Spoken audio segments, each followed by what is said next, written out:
Muy buenos días, tengan todos ustedes amigos que nos acompañan en este su programa Haciendo Historia en su Comunidad, que se transmite cada viernes a las 8 de la mañana y se repite a las 10 de la mañana. Nos encontramos transmitiendo en este su canal de televisión Mega Canal desde la ciudad de Los Mochis, donde las palmeras alcanzan el cielo y se mecen borrachas de sol. También es la puerta de entrada al Cañón del Cobre de la Sierra de Chihuahua y la ciudad más progresista del noroeste de la República Mexicana. Es uno de los graneros de México. Y solo nos quedan los últimos vestigios materiales que se ha ido borrando con el tiempo, pero permanece esta dinámica ciudad de Los Mochis que perpetúa al hombre de aquellas tierras donde los norteamericanos sembraron la semilla de este magnífico fruto que hoy estamos presenciando. Esta es nuestra ciudad de Los Mochis.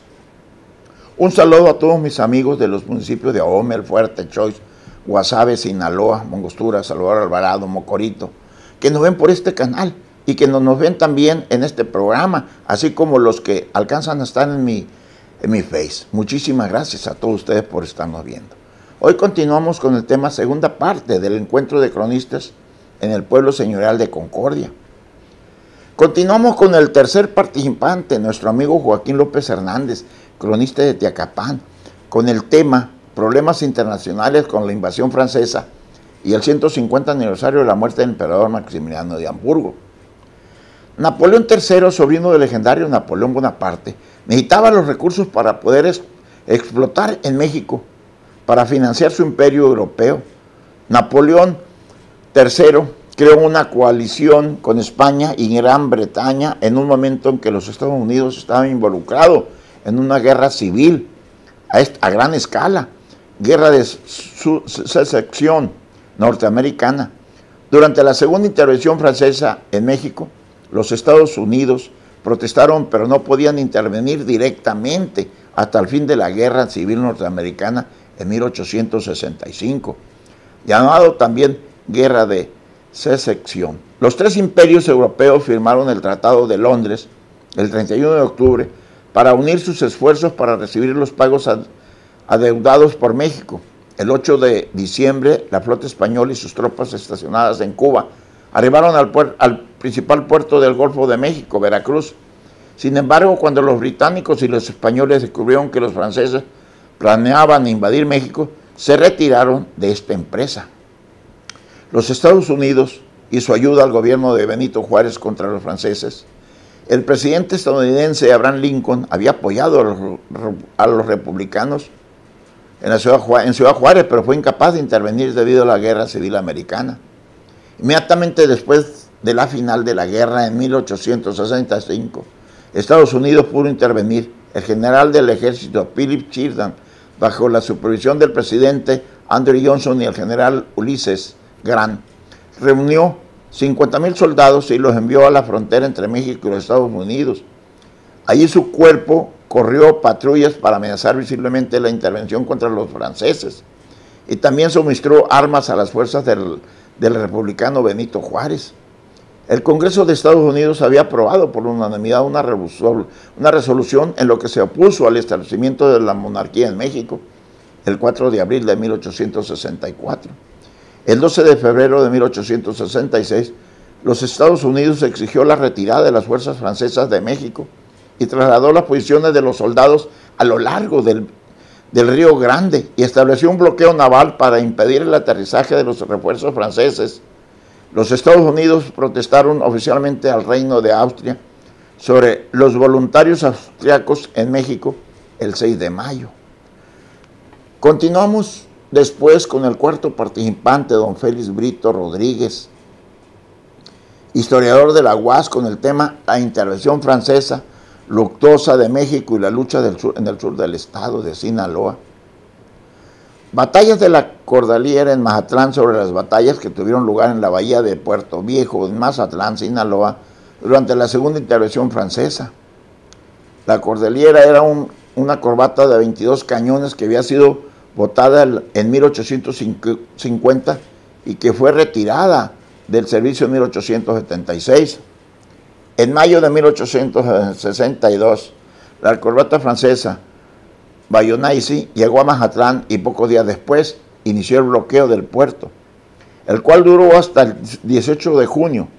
En marzo de 1864, la Cordillera capturó en las aguas de Nayarit un barco de bandera mexicana que provenía de San Francisco, California, y que llevaba cartas dirigidas al presidente Benito Juárez. El 5 de noviembre de 1864, el emperador Maximiliano autorizó al ejército francés el bloqueo de Mazatlán.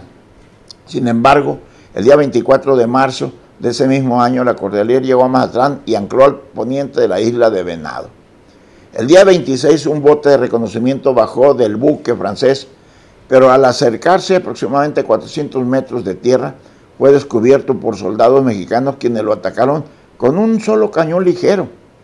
El fuego fue respondido por los franceses con un cañón Howitzer, y al finalizar la escaramuza, el bote no sufrió daño alguno, mientras que en tierra los mexicanos reportaron varios heridos, debido a la explosión de unos cartuchos que fueron alcanzados por los disparos de los franceses.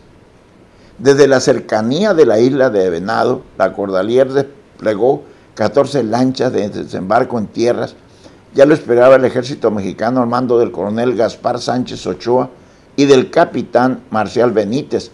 Las lanchas francesas avanzaron hasta una legua de las playas y comenzaron a disparar contra los mexicanos, fuego que fue respondido por Marcial Benítez, quien se auxiliaba de 6 obuses.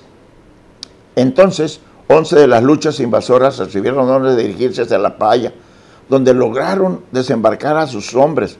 Ante esto, el capitán Marcial Benítez permaneció atacando las 3 lanchas en el mar, mientras que el coronel Sánchez Ochoa y sus hombres atacaron a los franceses, que ya se encontraban en la playa. Luego de unos minutos de fuego, los franceses se vieron obligados a huir hacia la cordillera llevando sus muertos y sus heridos. El resultado de este intento de desembarco fue de varios muertos y heridos por parte de los invasores franceses, y 3 heridos y un muerto por parte de los mexicanos. Luego de la derrota sufrida, al intentar desembarcar a las 2 de la tarde del día 31 siguiente, la Cordillera inició el bombardeo al cuartel. El ejército mexicano repelió el ataque dirigido por el coronel Gaspar Sánchez Ochoa. Al caer el sol, el buque francés había disparado entre 300 y 400 veces, mientras que los mexicanos habían disparado solo 158 veces.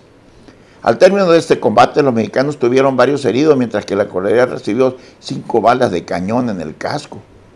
La ocupación del puerto de Mazatlán por las fuerzas imperialistas francesas duró 2 años, tiempo durante el cual la ciudad vivió una relativa tranquilidad, ya que existía una guarnición muy copiosa que hasta cierto punto protegía a la ciudad de un eventual ataque liberal.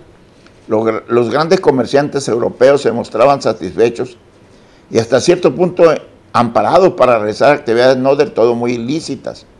No obstante, esta tranquilidad no duraría por mucho tiempo. La presencia del poderío francés en México, al igual que en Sinaloa, se veía deteriorado. Los ejércitos liberales poco a poco recuperaban posiciones perdidas.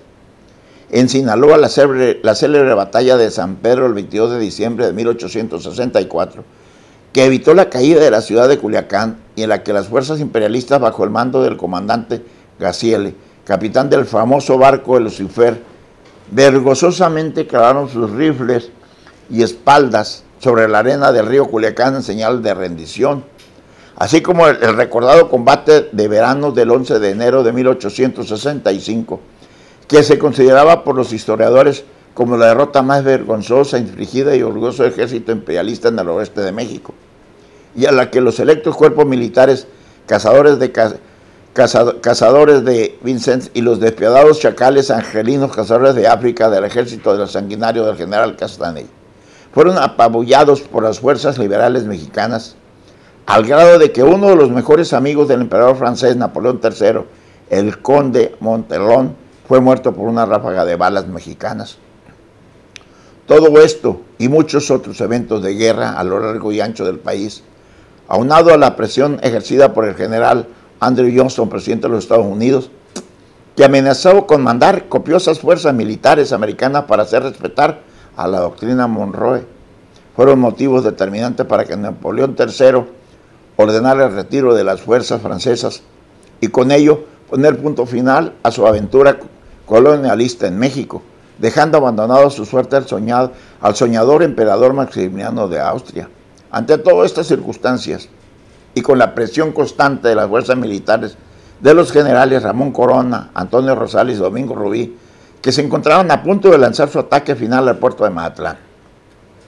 El día 13 de noviembre de 1866, un oficial de alta graduación de la Marina francesa se presentó en el cuartel general del general Corona, ubicado en la zona de Palos Prietos, y le entregó en propia mano un mensaje del vicealmirante Nassebi, quien era el jefe de la escuadra naval francesa, y en la que le notificaba que sus fuerzas estaban dispuestas a desalojar tranquilamente la plaza para que así evitar muertes innecesarias entre la población civil, advirtiéndole que si era hostigado durante el reembarco de la tropa, los cañones de los navíos franceses inmisericordiamente bombardearían a toda la ciudad de Mazatlán. Ante esta difícil disyuntiva, el general Corona accedió a la petición y gala, y así como el amanecer del 14 de noviembre de 1866, los franceses y varios mazatlenses, traidores, temerosos y posibles represalias, abandonan el puerto de Mazatlán para ya nunca más volver. Como parte de su estrategia militar, el comandante francés ordenó aterrorizar a la población civil, que ofrecieron cualquier ayuda a los guerrilleros republicanos. Así mandó incendiar el pueblo, arrasar campos y ganado en lugares donde hubiera guerrilleros. En la conciencia colectiva de los sinaloenses quedó el aterrador recuerdo de lo ocurrido la noche del 11 y 12 de febrero de 1865, cuando franceses, los sadistas, entraron en Concordia y casa por casa registraron la población para robar, asesinar a hombres, violar mujeres e incendiar a los que quedaban. Muchos pobladores se refugiaron en el templo y en la casa de una comerciante español, pero los franceses le prendieron fuego y dispararon sobre lo que huía de las llamas. Lo mismo hicieron en La Noria, en Villa Unión, en Malpica, Aguacaliente, en Sopilote, en el Tamarindo y otros pueblos en las cercanías de Mazatlán. El ejército invasor francés no tuvo una sola victoria importante durante el periodo de la guerra de intervención en el estado de Sinaloa, ni logró romper el círculo de hierro con lo que los sinaloenses mantenían encerrados siempre en el estrecho recinto de la ciudad de Mazatlán. Defendido por la Escuadra del Pacífico, que contaba con buques de guerra moderna y muy artillados. Al principio de la llegada de los franceses a Mazatlán, realizaron razias contra los poblados de alrededor, incendiaron poblaciones enteras, ejecutando actas de barbarie, asesinando, robando y violando mujeres, manchando con ellos simplemente el pabellón de la Francia. En contraposición a esta conducta tan reprobable, Sinaloa brilló por el valor de abnegación de sus patriotas, que pusieron con sus pechos un vasallo imparable a la invasión de los soldados que habían llamado a los primeros del mundo. En ninguna parte se opuso a los franceses mayor resistencia que en el estado de Sinaloa. Se tienen documentos más de 1000 acciones bélicas contra los franceses por parte de los sinaloenses, destacándose la batalla de Verano, Espinosa del Diablo, en el Espinazo del Diablo, los Palos Prietos, la batalla contra los buques Cordelier y la gloriosa batalla de San Pedro. Y ninguno fueron objetos de mayor desprecio, y hasta las mujeres y los niños los hostilizaban. Y para colmo, en Sinaloa la naturaleza también se les oponía. A principios de octubre de 1866, un ciclón que cuando cae en estas épocas, el comandante de la plaza exclamaba en español: un momento de gran desesperación, caramba, en esta tierra hasta Dios es chinaco, ya que le ayudó mucho ese ciclón. El ejército francés salió de la ciudad de Mazatlán el día 13 de noviembre de 1866, reembarcándose en la escuadra francesa para nunca más volver, llevándose consigo las tropas y algunos empleados traidores que temían al castigo por su defección, así como término en Sinaloa. El gobierno imperial duró y patrióticamente combatido por los hijos de estos heroicos suelos, por esta tenaz resistencia y la lucha sin cuartel que le dieron los sinaloenses a los invasores. Juárez llamó al estado de Sinaloa Estado mexicano sin mancilla. Fue el único estado que logró rebelarse en contra de los franceses con toda su fuerza y nunca fue mancillado. Muchísimas gracias por su atención. Nos vemos el próximo viernes.